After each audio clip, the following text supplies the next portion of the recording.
दुनिया में कुछ भी मुश्किल नहीं होता, मन में विश्वास होना चाहिए। दुनिया में कुछ भी मुश्किल नहीं होता, मन में विश्वास होना चाहिए। बदलाव लाने के लिए मर मिटने का भाव होना चाहिए। बात उस दौर की है जब भारत एक गुलाम था।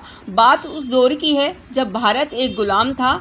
हम पर हुकूमत था करता वो ब्रितानी ताज था। हम पर हुकूमत था करता वो ब्रिटानी ताज था। जुल्म का स्तर कुछ इस प्रकार था कि भरी दोपहर में अंधकार था।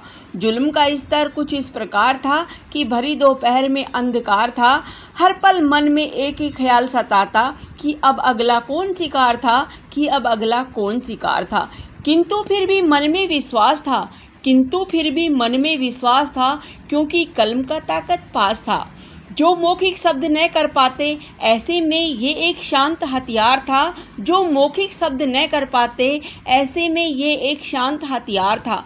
आक्रोश की ज्वाला धधक रही थी, आक्रोश की ज्वाला धधक रही थी। आंदोलन बन के वो दमक रही थी, आंदोलन बन के वो दमक रही थी।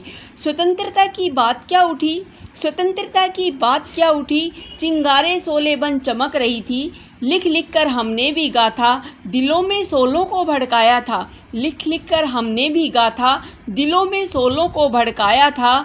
सत्य अहिंसा को हथियार बनाकर, सत्य अहिंसा को हथियार बनाकर अंग्रेज़ों को बाहर का मार्ग दिखाया था। अंग्रेज़ों को बाहर का मार्ग दिखाया था। आसान नहीं था ये सब कर पाना, आसान नहीं था ये सब कर पाना। इतने बड़े स्वप्न को साकार कर पाना। श्रेय तो जाता है उन योद्धाओं को, श्रेय तो जाता है उन योद्धाओं को, जिन्होंने रातों को भी दिन था माना, जिन्होंने रातों को भी दिन था माना। बहुत मिन्नतों के बाद दिखा हमें आज़ादी का ये सवेरा था। बहुत मिन्नतों के बाद दिखा हमें आज़ादी का ये सवेरा था। आओ मिलकर इसे मनाएं, फहरा के आज तिरंगा अपना। स्वतंत्रता दिवस की हार्दिक शुभकामनाएं। धन्यवाद। जय हिंद, जय भारत।